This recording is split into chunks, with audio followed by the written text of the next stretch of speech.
4:30 nos diz assim: e não entristeçais o Espírito Santo de Deus, no qual estáis selado para o dia da redenção.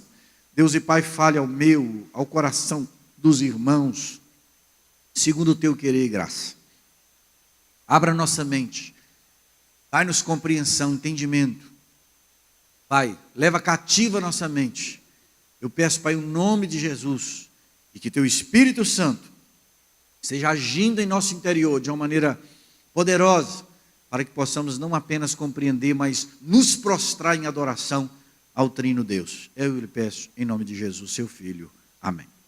Irmãos, nós iniciamos as nossas atividades sobre a Trindade de Deus, e eu só gosto de passar em todo domingo esse ponto, que ele é muito importante, um resumo, em que Trindade se resume assim. Ora, o Pai é Deus, o Filho é Deus, o Espírito é Deus, há um só Deus. Então a Escritura apresenta assim.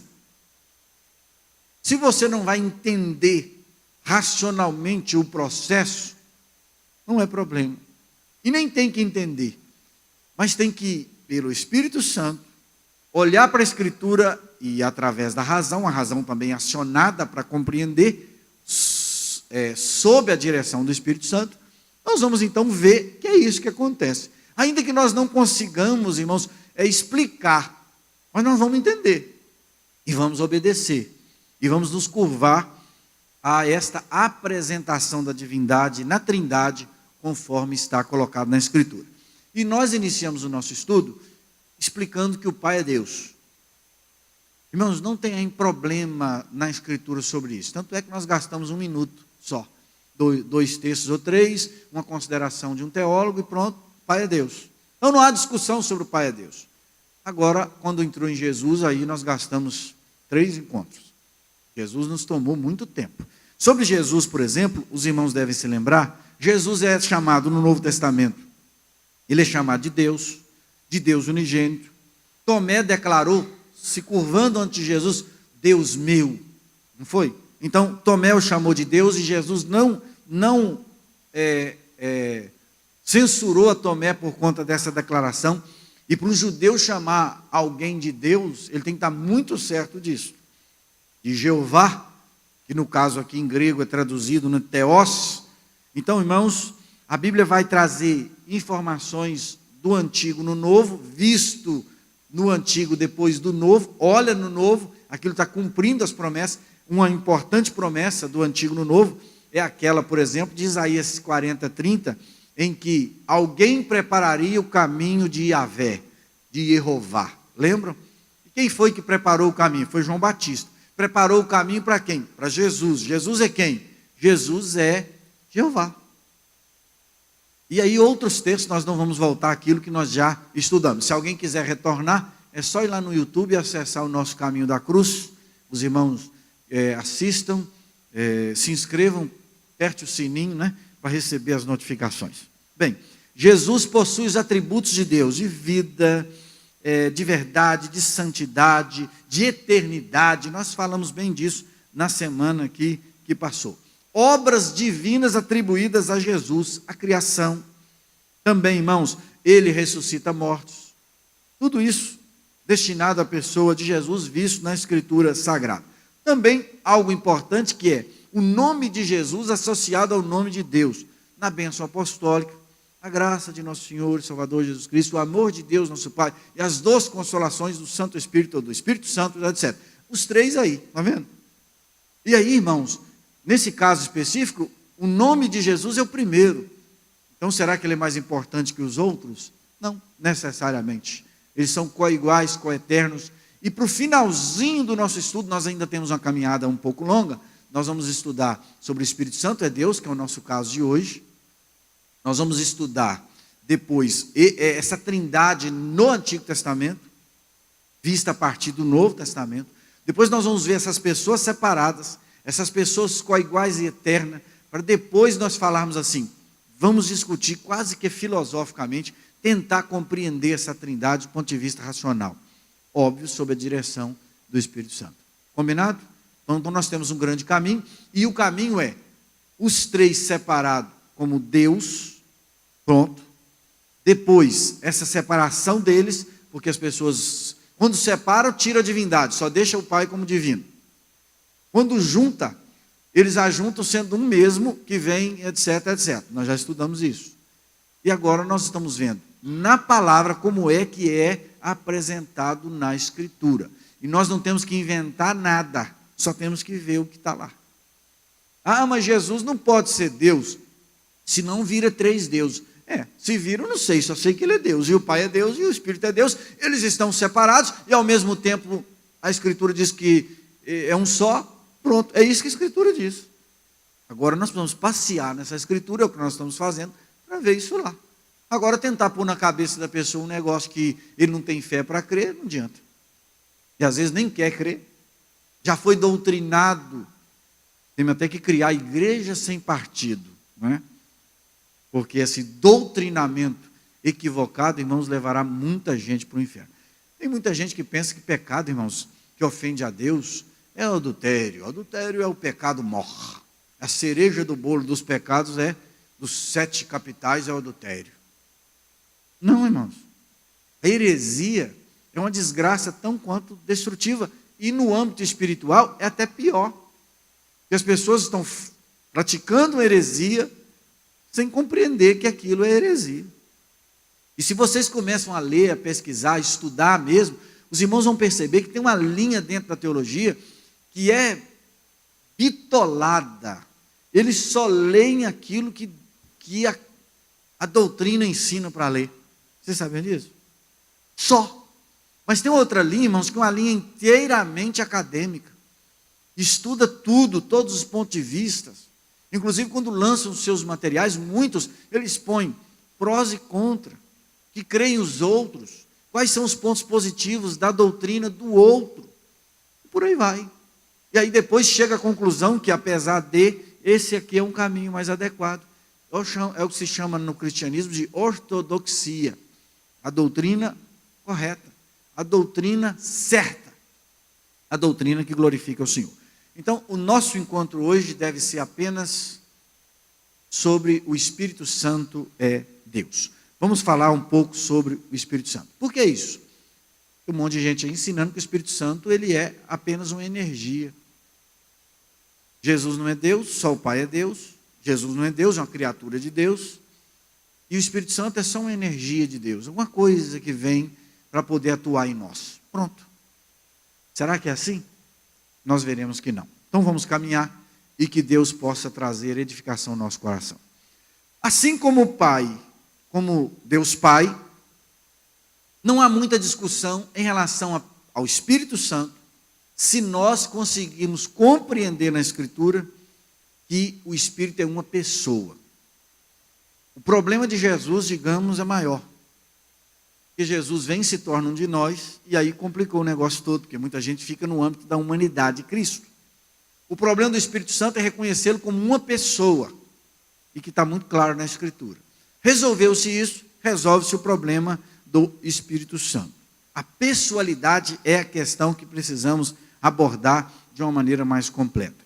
Vamos ver a Bíblia dizendo a respeito do Espírito Santo, tendo como Deus. Vamos ver? Pedro aplicando aqui a pena de morte. Diz o texto. Ananias pergunta: por que encheu Satanás o teu coração para que mentisses ao Espírito Santo e retivesses parte do preço da herdade? Por quê? Não mentiste aos homens, Ananias, mas mentistes a quem? A Deus. Então você tem aí ao Espírito, lá no original é topneuma, pneuma, pneumático, a espírito, espiritual, por aí. Então pneuma é um artigo definido. Lembram que nós estudamos de João 1, hoteos, hologos, e aí vai, aquele artigozinho é muito importante. Não tive tempo de colocar ali para os irmãos, mas ele é muito importante. No final do versículo, que é o verso 4, ele diz: não mentisse aos homens, mas mentissem a Deus. De novo, toteo, a Deus. Então, ele está chamando o Espírito Santo de quê? Nesses dois versos, nessas orações. Chamando o Espírito Santo de Deus. Você não mentiu a homens, você mentiste, tu mentistes a Deus. Então quem é Deus aí no que nós estamos lendo? É o Espírito Santo. Então como é que se explica isto? Como se explica? Não se explica. Fica estudando outras coisas e nunca vão a esses textos. E o diabo cega a mente dessas pessoas. Cega, são cegos, tolos. E raramente um desses doutrinados são, irmãos, alcançados pela pregação da fé em Cristo Jesus. Eu já tive brigas com esse pessoal. Eles não conseguem entender um palmo na frente do nariz. A gente entende o que eles estão dizendo. Compreende. Em alguns momentos, a gente compreende o texto. Olha aqui, assim, assim. Tudo bem. Mas vamos para outros, vamos ver a complementação disso. Contexto anterior, posterior, o que quer dizer isso? Aí não, eles ficam só naquilo. É muito, muito simples para a gente, para nós, que Deus abriu a nossa mente para isso, na Escritura. Então, acho que ninguém tem dúvida desse versículo, ele é muito importante. Quem é que habita o crente, irmãos? Quem é que habita o crente? Quem? O Espírito, né? Então tá. Então nós não temos problema em relação a isso. Então vamos ver que esse Espírito é Deus. Não sabeis vós que sois o templo de quem? De Deus. E que o Espírito de Deus habita em vós. Os irmãos verão que esse negócio de Espírito de Deus, que pode trazer alguma confusão, ele pode ser tratado, tá? Ele pode ser explicado. Então vimos aí que o Espírito Santo que habita o coração do crente é Deus. Vamos ver na administração dos dons. Este versículo é sensacional. Que às vezes os dons são apresentados como os dons de Deus, dons de Cristo, dons do Espírito Santo. Eu estava viajando nessas últimas férias agora de outubro, um irmão lá de Galiléia mandou um zap para mim. Pastor, como é que pode ser isso? Dom de Cristo, dom de não sei o quê, eu estou confuso, me ajude aí. Falei, vou te ajudar daqui a pouco, tá? Etc. Depois passei para ele, isso que eu estou mostrando para os irmãos, esse versículo e a explicação do Meia a respeito desse verso. Veja então esse verso, que é um verso muito interessante. Ora, há diversidade de dons. Os dons são diversos, são muitos, diferentes. Mas o Espírito é o mesmo, apesar da diversidade. É isso que Paulo está dizendo. Continua. O Espírito, então, é o mesmo. O Espírito. Há diversidade de ministérios, mas Jesus é o mesmo. Mas Cristo é o mesmo. Aqui, Kyrios. Mas o Senhor é o mesmo. E há diversidade de operações. Mas é o mesmo Theos, é o mesmo Deus que opera tudo em todos. Que versículo maravilhoso. Você tem o Espírito, você tem Jesus e você tem Deus Pai. A respeito dos dons. Como é que é isso? Se os irmãos puderem gravar, vamos ler de novo. Talvez a gente volte mais uma vez nesse versículo, dada a sua importância. Vamos ver uma explicação do Meia a esse respeito. Mas vamos ler antes. Há diversidade de dons, mas o Espírito é o mesmo. E há diversidade de ministérios, mas o Senhor é o mesmo. E há diversidade de operações, mas é o mesmo Deus que opera tudo em todos. Só esse versículo aí dá um sermão de umas 4 horas. Para explicar os dons e a operação, a diferença, etc, etc. Aplicações dos dons, não é assim? Mas esse versículo está aí com um objetivo um pouco distinto.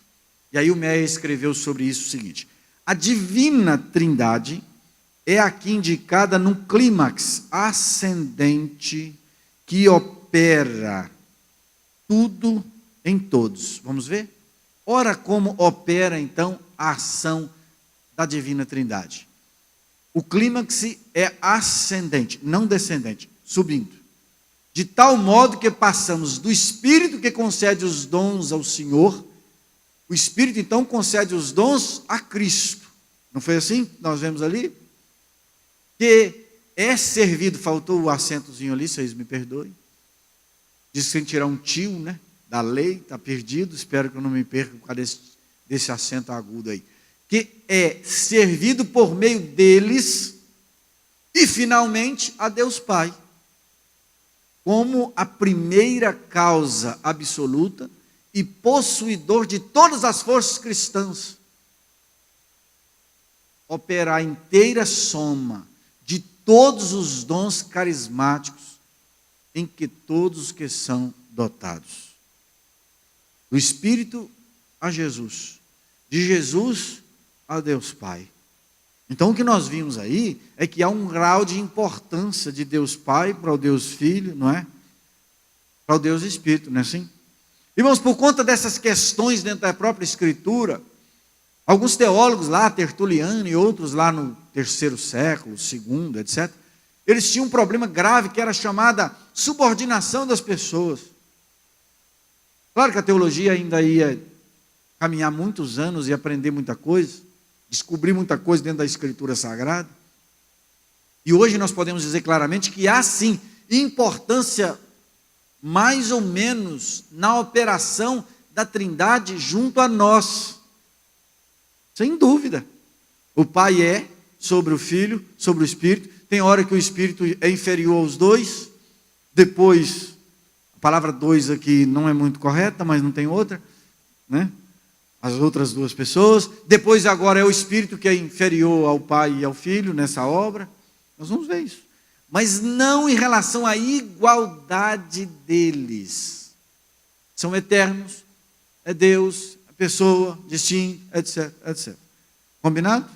Então viram como esse versículo é maravilhoso? Do Espírito para o Filho, do Filho para o Pai. Vamos ler de novo. Há diversidade de dons, mas o Espírito é o mesmo. Há diversidade de ministérios, mas o Senhor é o mesmo.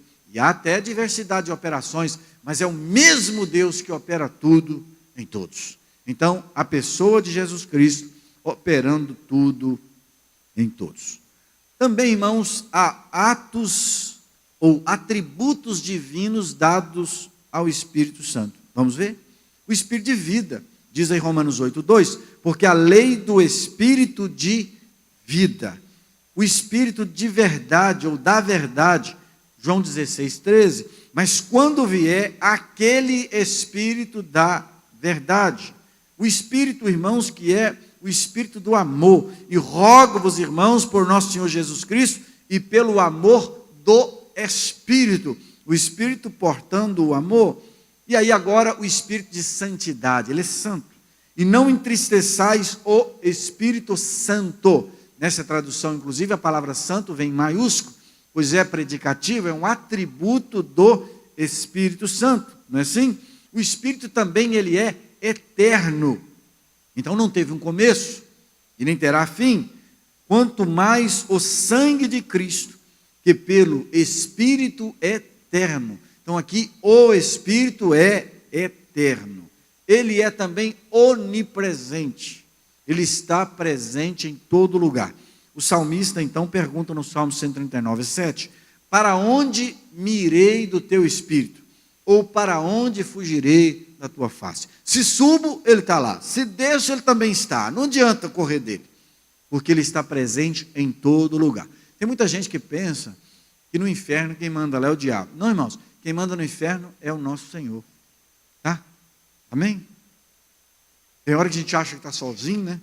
E muita gente que odeia a Deus vai querer ir para o inferno. Não adianta não. Ele é presente em todo lugar. Então, é um atributo divino. E o Espírito Santo está aqui claramente tendo todos estes atributos. Amém? Esse aí é um popurrí, versículos simples, básicos, para entendermos a divindade de Cristo no sentido de atributos divinos dados ao Espírito Santo. Vamos agora a obras divinas imputadas ao Espírito Santo. A obra da criação. E a terra era sem forma e vazia, não é assim? E havia trevas sobre a face do abismo. E o que pairava sobre as águas? E havia, sobre as águas, e o Espírito de Deus se movia sobre a face das águas. Tem hora que o Espírito é de Deus. Vocês já notaram isso? Na Bíblia. Tem hora que o Espírito é de quem? De Cristo. Como pode ser isso? Nós veremos daqui a pouco. Expulsão de demônios. Mas se eu expulso os demônios pelo Espírito de Deus. Irmãos, vejam só. Jesus está fazendo uma obra. Jesus é Deus, nós já não temos mais dúvidas sobre isso. Mas Jesus está expulsando demônio de alguém. Esse demônio que ele está expulsando, ele não está expulsando em nome dele não. Ele está expulsando em nome de quem? Através de quem? Do Espírito. o Espírito aí chamado Espírito de Deus. Me compreende, irmãos? O Espírito de Deus.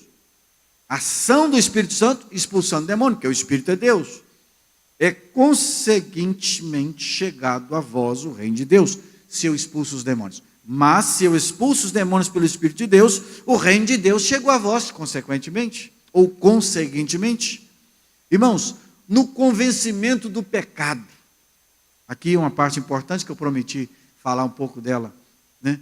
Que é importante falar, no convencimento do pecado. E quando ele vier, convencerá o mundo. Esse quando ele vier, é o Espírito Santo. Ele está falando do Espírito. E quando ele vier, ele convencerá o mundo de quê? Do pecado, da justiça e do juízo. Uma cantora famosa aí, salvo engano, ela colocou assim: convencerá do pecado, do juízo e da justiça. Vocês lembram disso? Não? Só eu que lembro. Deve ter uma memória muito boa. E aqui na igreja, um tanto de gente às vezes fala isso. Que o Espírito nos convence do pecado, do juízo e da justiça. Não é assim que funciona. Tem que ser pecado, justiça e juízo. Tudo que está na Escritura, um tio, uma linha, um ponto, uma vírgula, tudo é importante para a compreensão do texto bíblico.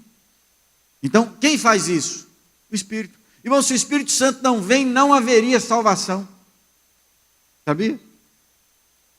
Eu participava de um debate na Rádio 104, e um pastor, até amigo meu, havia lançado um livro, foi um problemão, mas entre perder o amigo e perder a história, eu prefiro perder o amigo do que a história. Já perdi muitos assim. Esse foi um deles. E nós estamos debatendo sobre salvação na grande tribulação. Era esse o assunto. E este homem me vira, assim, caindo de paraquedas, um homem estudado e tal. E ele disse que não haveria, ou haveria salvação na grande tribulação, mas não haveria ação do Espírito Santo. Aí ele me complicou, e eu tive que perder o amigo, mas não perder a história, né? Alguns dizem a piada. E aí eu disse claramente, vai ter sim, ação do Espírito Santo. Se o Espírito Santo não estiver atuando, não há salvação.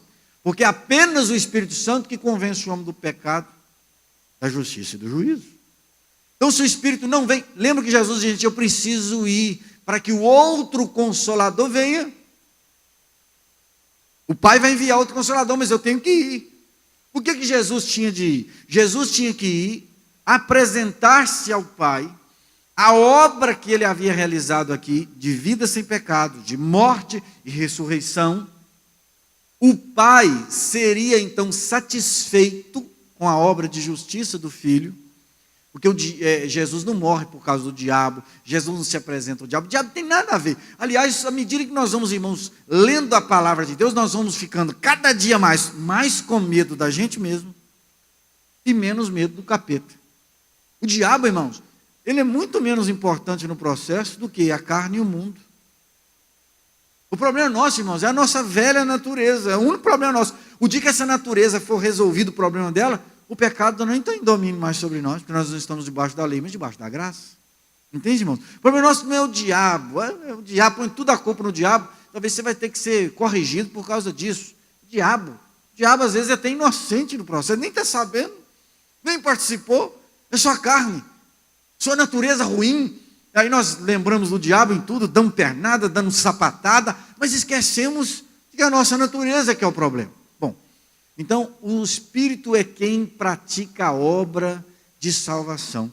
Mas o Espírito salva nele? Não. O Espírito não salva ninguém, ele convence do pecado, da justiça, aí entra Jesus, e do juízo, e entra Jesus de novo, porque o juiz ressuscitou, vai ter julgamento. Atos 17. Então, por que essas palavras são importantes? O texto lá no verso seguinte dá uma explicação sobre isso. Mas essa explicação pode ser amparada pela Escritura toda com muito mais detalhes. Por que do pecado? Irmãos, a igreja hoje prega assim: vamos para a nossa igreja, ou então vai participar conosco que você vai ser abençoado, sua família vai ser uma bênção, seus meninos lá tem isso, tem lanche, tem ônibus, né? Agora também não podemos até falar, tem um banco limpinho, né? Tem ar. Irmãos, isso não é jeito de convidar ninguém à salvação. O sujeito precisa de salvação porque ele está indo para o inferno, porque ele é pecador, porque ele é mau. Mas tem um monte de gente que não sabe disso. E outra coisa, você pode falar com a pessoa, vai até ganhar um tiro, uma coisa assim, né? Se você falar para a pessoa que ela é sem o Espírito Santo. Porque apenas o Espírito Santo pode mostrar ao homem o seu estado de pecado. E quanto mais essa pessoa tem proximidade com o Espírito Santo, mais ela bate no peito e diz: Senhor, tem misericórdia de mim, porque sou pecador. E quanto menos ela está longe, quanto mais longe ela estiver da ação do Espírito Santo, mais ela vai se achar. Você conversa com pessoas e eles são maus. Até a gente sabe que ele não presta, mas ele se acha. Eu sou bom pagador, eu sou isso. Às vezes ele tem 1 bilhão de defeitos, mas ele tem uma qualidade, e naquela qualidade ele se acha. E aí ele estriba naquilo, não é assim? Só porque o sujeito paga a conta dele, ele acha que agora ele pode tudo, né? Pagar a conta, isso é um mínimo. Aí eu não bato na minha mulher todo dia. Então, só porque bate uma vez a cada semana, então pode, né, senhor? Por aí vai. Irmãos, não é isto. Salvação não tem nada a ver com isso. Salvação, irmãos, é a salvação de nós mesmos. Isso quem pode fazer é apenas o Espírito de Deus. O Espírito Santo, então, convence o homem do pecado. A igreja, então, precisa pregar sobre o pecado. A igreja precisa apresentar Deus, porque à medida que nós nos curvamos diante de Deus, nós vamos percebendo qual é o nosso estado de debilidade. Então, é o Espírito que faz isso, convence. Enquanto a palavra está sendo pregada, entra a palavra, que é o próprio Cristo. Quando está sendo pregado, o Espírito Santo vai trabalhando no coração e apresentando ao homem que ele precisa daquilo que está sendo dito. Ele pode até resistir, nós cremos nisso, mas ele é uma ação do Espírito Santo na vida deste homem. Então o Espírito Santo está trabalhando, convencendo do pecado.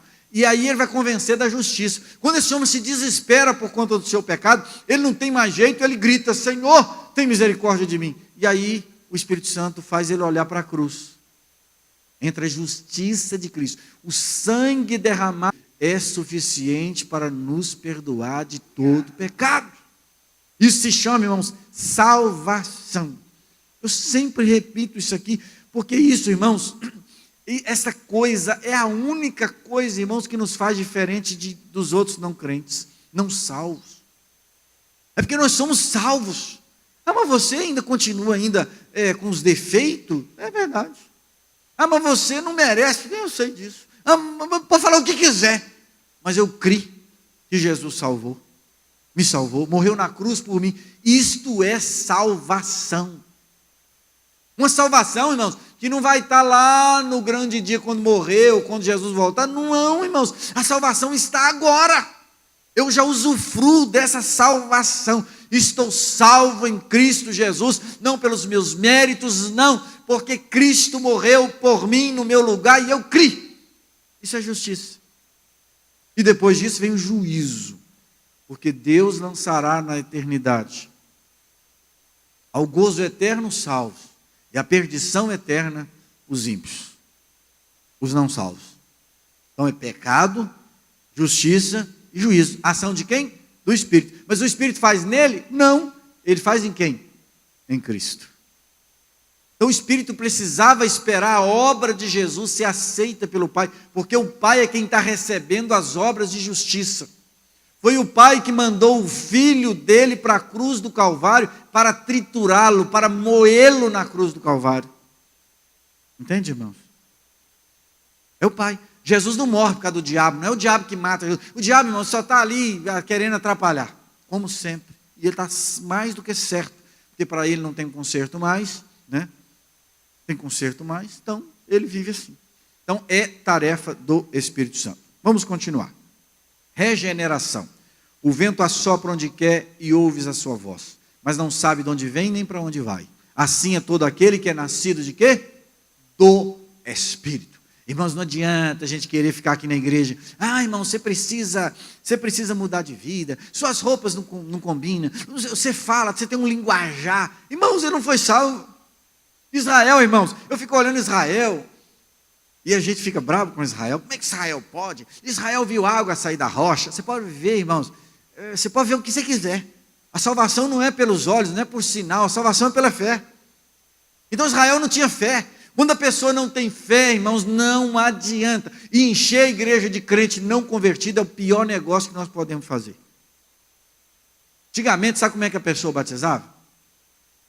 sujeito era um crente piedoso, então ele, há 100 anos, daí para cá a coisa foi mudando. Competição entre igrejas. Antigamente a competição era assim: nós queremos uma congregação mais santa, nós queremos uma congregação mais pura, diferente do mundo. Esse era o ideal. Bom, mas a igreja hoje é número. Eu tenho 10 mil, eu tenho não sei quanto, é isso que conta, para muitos. Mas não é o jeito que Jesus conta. Como é que o sujeito ia ser batizado? Ele passava, fazia o curso, nesse período do curso o professor bravo, ou professora brava, geralmente era um professor, doutrina, ele tinha que cumprir os ritos do curso.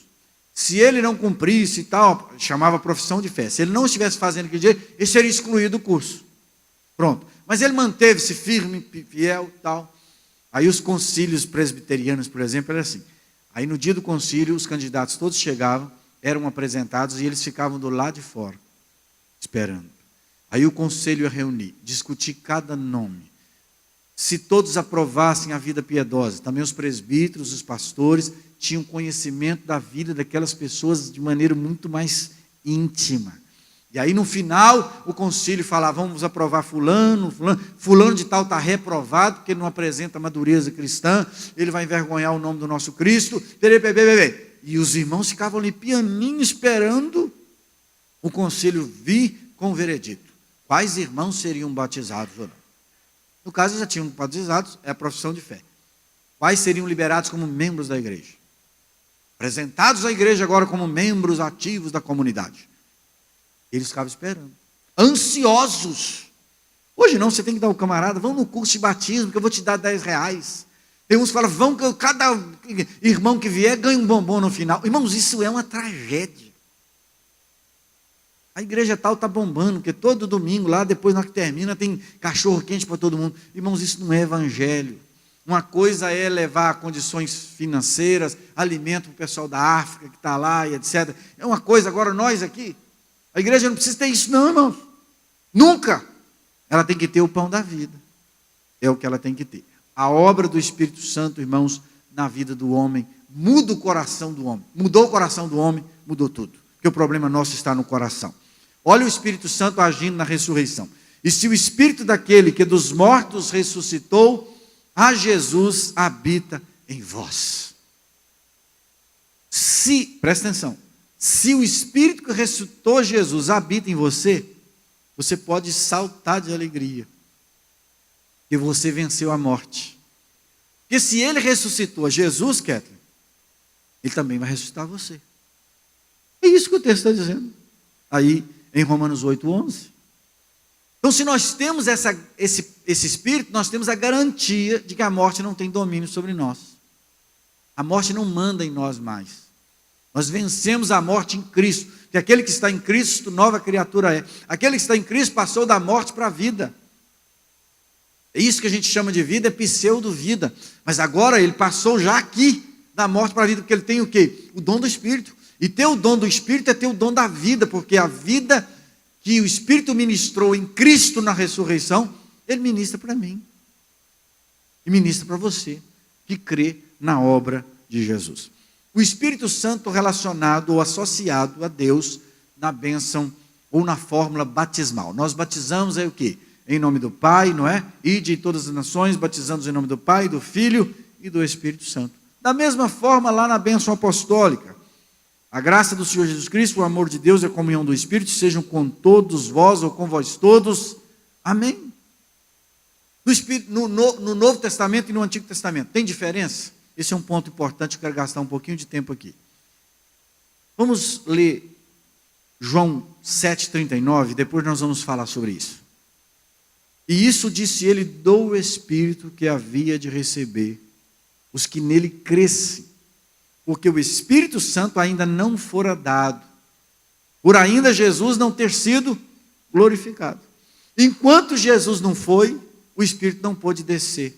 Ah, mas aquelas obras feitas na vida de Abraão, de Davi, os salmos, a escritura inspirada, a lei, os 10 mandamentos, o Espírito de Deus que fazia tremer o Horebe, e as pessoas viam o monte tremendo assim, fogo e raio, relâmpago, aquela coisa extraordinária que eles não podiam nem olhar. Era o Espírito de Deus? Era, mas não como é hoje. na nova aliança. E o texto de João está dizendo que o Espírito ainda não tinha sido dado da maneira em que haveria de ser, ou como foi, a partir do Pentecoste. O Espírito Santo vinha sobre Sansão, só, sobre um, sobre outro e tal, mas não sobre todos. E não da maneira em que ele age na nova aliança. Então, irmãos, até o Pentecoste havia uma barreira para que o Espírito Santo pudesse agir como um fluxo. Fluxo é aquele líquido que corre, e corre de uma maneira sistemática, de uma maneira, digamos assim, o fluido corre de uma maneira só, uniforme. Ah, não, o Espírito agora é derramado sem medida, muito. Ele era derramado, digamos, em conta-gotas. Agora não, ele é derramado sem medida. Mas havia uma barreira. Após a ressurreição de Jesus, pelo Espírito, o Espírito agora vem. E como é chamado o Espírito agora? É chamado de Espírito de Cristo. Ora, quando Jesus aqui estava, ele estava expulsando demônio pelo Espírito de quem? Pelo Espírito de Deus. Agora o Espírito é chamado de Espírito de Cristo. Nessa atuação aqui agora do Espírito Santo, o Espírito Santo nesta obra, ele se torna, digamos, servo de Cristo. Se você não compreender essas coisas, você não consegue juntar as peças. Aí, nós olhamos e vemos o Pai lá em cima, e o Filho cá embaixo. Depois vemos o Espírito pior do que o Filho, que agora ele é o Espírito do Filho, de Cristo. Isso, é assim mesmo. Quando Jesus vem, ele vem para o estado de humilhação, faz a obra em nome do Pai, em nome, ou no Espírito de Deus. Agora, quando o Espírito vem, o Espírito agora é o Espírito de Cristo. Ele está a serviço de Cristo. Ele está revelando Cristo. Irmãos, uma adoração feita aqui ao Espírito Santo, eu não vou falar que é pecado, que está terminantemente errado, mas não é bíblica. E se não é bíblico, nós não devemos fazer. A oração ao Espírito, não há uma oração na Bíblia ao Espírito, sabia? O Espírito não está lá, o Espírito está cá. Você está orando a Deus Pai, ou a Jesus, mas geralmente a Deus Pai. Em nome de quem? De Jesus. Por que Jesus? Porque Jesus é o mediador. E qual a ação do Espírito Santo? Te levando a orar. Pede isso que Ele vai te dar. Não é assim? Pede perdão, olha esse pecado aqui, coloca nas mãos do advogado. O Espírito Santo vai trabalhando em nós, orando conosco, nos ajudando, nos antecedendo, assim que Karl Barth traduziu o texto. Nos antecedendo diante de Deus Pai. E em nome de Jesus é que Deus nos ouve. Irmãos, existe uma maneira de orar. Ela é importante. Eu vou pedir um dinheiro para o Silvio, mas o Silvio não me conhece. Mas ele conhece o Lucas. E o Lucas é um amigão dele e tal. O Silvio é um camarada de muito dinheiro e tal. E o Lucas, eles têm uma combinação bacana e tal. Eu conheço a assinatura e etc. Tem tudo. Aí o Lucas me dá um bilhete. Silvio, empresta para o Manuel R$1 milhão. Pode entregar o portador. Né? Aí eu chego lá. Ô Silvio, não te conheço, como é que eu vou te emprestar R$1 milhão? Não, Lucas, você tem algum documento dele? Tem, tipo, o cheque do Lucas e calção, resolvido, sai de lá com R$1 milhão. Assim ocorre na nossa oração, irmãos. Nós temos nome. A oração é em Jesus, irmãos. E nós não estamos falando de milhãozinho, não. Vocês estão achando milhão muito? Para nós seja, né, Silvio? Mas e para Deus de riquezas insondáveis? Quem é que poderia estipular o preço da paz? O preço da salvação, do perdão, da alegria espiritual, quando nada mais importa. Tem um hino aí, gostaria até que o louvor cantasse ele mais, se for possível. Não sei se vocês já pegaram, sei lá. Nada mais importa. Irmãos, tem hora que nada mais importa. Que preço custa isso? Maconha? Cocaína? Eu nunca usei nada disso, mas não deve dar isso não, porque depois arrebenta com a pessoa, né? Os maconheiros mesmo vão perdendo os neurônios, vão ficando loucos, né? Assim? E o pessoal da esquerda diz que maconha ajuda o cara. Não sei onde eles tiraram isso. Está mais que provado. Bom, nosso negócio não é maconha, pelo contrário, é Espírito Santo. Então, irmãos, tem jeito de orar. A Deus Pai, em nome de Jesus, dirigido pelo Espírito Santo, para que Ele possa nos ajudar na oração. Ele apresenta Cristo e aplica a obra de Cristo no coração humano, para que o homem creia na obra consumada de Cristo Jesus do Calvário. Apesar, irmãos, do Espírito Santo estar atuando na criação, nós já vimos isso, o Espírito Santo está inspirando a Escritura e os profetas, o Espírito ainda não havia sido dado. A obra de Cristo, irmãos, deveria estar pronta para que fosse mostrada. Jesus precisava vir, morrer no nosso lugar, para que o Espírito Santo pudesse convencer através de alguma coisa. E esse alguma coisa é o sangue. De quem? De Cristo, porque Ele é o Cordeiro Imaculado. Eis o Cordeiro de Deus que tira o pecado do mundo. É o sangue de Jesus que tira o pecado, mas não é o sangue sem aplicação, senão pelo Espírito de Deus, que convence o homem do pecado, da justiça e do juízo. Então, quando eu vejo alguém tratando um versículo desse tão importante, de qualquer jeito, trocando as palavras, me deixa furioso. Pastor, você está chateado comigo? Não, eu estou irritadíssimo. Outro dia eu fui corrigir um trabalho de um aluno péssimo, uma monografia desrespeitosa, maligna, faz aquela coisa péssima, depois de 4 anos de curso, 3, e apresenta aquilo para a gente, tem que ficar lendo aquele tem ruim. E quando é bom, você lê rapidinho, confere, dá nota, faz o voto de louvor, tal, aí entrega aquela coisa péssima, horrível. As escolas deviam dar bomba nesse pessoal todo. Depois que o PT entrou, que parou de dar bomba, irmãos, o negócio só está piorando. Cada seminário passa todo mundo de qualquer jeito. Está uma tristeza. Aí o sujeito falou, pastor, você está chateado comigo? Não estou chateado com você, não, estou muito chateado. Estou furioso. E se eu estou assim, imagina o Espírito Santo. E você disse para todo mundo que te separou desde o ventre da mãe. Separou um sujeito pilantra. Um sujeito que faz as coisas pela metade. Um sujeito que não cumpre nem o papel de homem, de estudante. Como é que vai ser o grande servo de Deus? O pregador para ensinar os outros. Se não cumpre nem os negocinhos. Aí um dia a professora virou para mim, numa dessas sessões bravas, e falou assim, Sabino, você já se colocou no lugar desse pessoal? Eu falei, não me coloquei não, porque eu não teria coragem de trazer uma tristeza dessa para os outros olhar. Nunca me coloquei nisso não. Ou talvez já me coloquei. A vergonha, irmãos, já passo vergonha por um tanto de coisa que eu não consigo fazer. Imagina agora a coisa que eu posso fazer. Isso você pode, porque se Deus chamou, Deus capacita. E o pessoal, irmãos, eles arranjam um jeito de um negócio, de uma palavra chamada amor. Amor. Né? Tinha um irmão aqui da igreja que falava amor. Quase é amora, não é nem amor. Irmãos, e amor? O amor de Deus é santo. O amor de Deus é santo. Exige-se daqueles que carregam os utensílios da casa de Deus separação. Aí, esse tipo de gente. Teve um aluno lá no seminário, isso tem 10 anos ou mais, né? Tem 15 que eu estou mexendo lá. E ele é péssimo aluno. 15 não, tem 10. Esse péssimo aluno. Péssimo aluno. 10 não é 15 mesmo, tá? Estou ficando velho de fato. Ele apresentou uma monografia excelente. Ele comprou, roubou, ou alguma coisa fez. Ele não tem condições de fazer isso. E aí eu chamei e falei, meu filho, como é que você fez isso? Ficou bom, pastor? Eu falei, ficou excelente. Como é que você fez? Ele contou essa história para mim. O sujeito, quando é bandido mesmo. E aí eu pensei com meus botões, na apresentação, vou encher de perguntas, quero ver se você vai responder. E me preparei. Irmãos, o bicho, você sabia que o camarada saiu bem em tudo. Ele pode não ter estudado durante os 4 anos, na época era 4 anos, mas a monografia dele comprada ou roubada ou não sei o quê, ele sabia.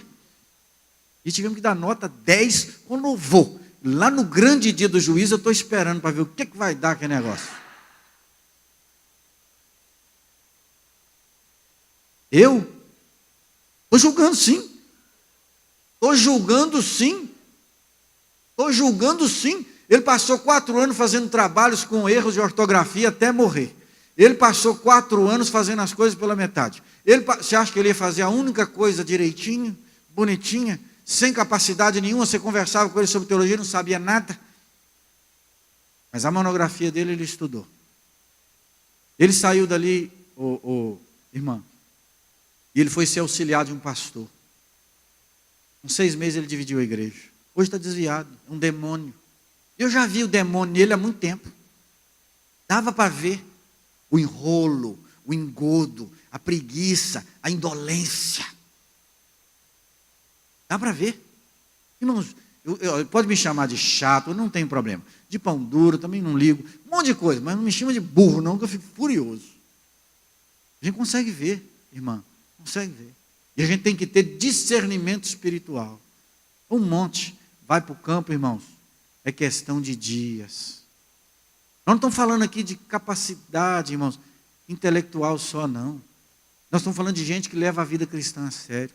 Eu tenho alunos, por exemplo, irmãos, que são irmãos muito simples, com pouquíssima capacidade intelectual, mas irmãos que estão lá ralando, querendo aprender. Vocês sabiam disso? Esses irmãos, a gente vira à noite com eles lá, explicando, falando e tal. Não é isso que nós estamos dizendo, não. Nós estamos dizendo de gente sem caráter. E sempre vai ter esse tipo de gente, tá? Sempre. Enrolando e fazendo tudo isso. Mas voltando ao Espírito Santo, vamos falar do Espírito Santo em relação a Jesus em 2 aspectos. Na encarnação e na exaltação. Irmãos, eu pergunto para vocês. Eu queria que alguém abrisse a Bíblia aí, Lucas. Não em Lucas, mas em 2 Coríntios 3,18. Tá, Lucas? Por favor, nós vamos ler esse texto. Irmãos, o Espírito Santo foi gerado no ventre de Maria através de quem? Espírito Santo, não foi? Olha que coisa gloriosa. O Espírito Santo coloca a semente, não teve espermatozoide, teve a fecundação pelo Espírito de Deus. Ali o Logos, o Filho de Deus, vai entrar, irmãos, na veia humana, vai ser gente. Não vai tomar o corpo de Jesus, não, pelo amor de Deus. Ele vai se tornar um de nós, não gerado pelo espermatozoide de José, não, mas pelo Espírito Santo. Vamos ler o que o Meia escreveu sobre essa ação de Jesus na encarnação e depois na ação do Espírito Santo em Jesus na exaltação. Como é que funciona isso? Vamos ver. Que se diga dela como por fim e de modo misterioso, tornando-se súdito de Deus.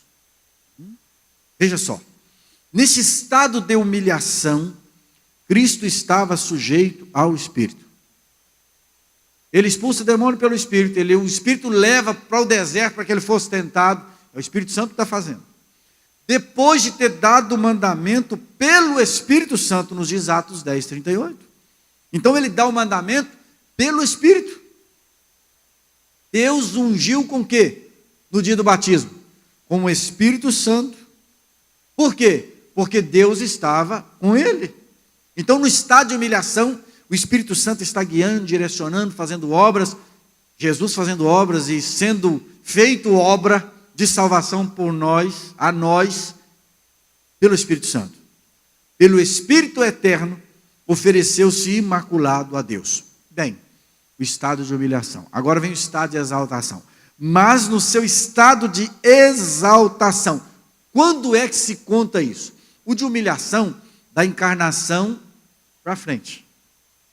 Termina onde? Quando Jesus sobe, e é exaltado, glorificado. Aí agora a ação do Espírito Santo se torna diferente em relação à obra da Trindade. Cristo é o Senhor O Espírito é servo de Cristo. Ou Cristo é o Senhor do Espírito. Vamos ler? 2 Coríntios 2, 3, verso 18.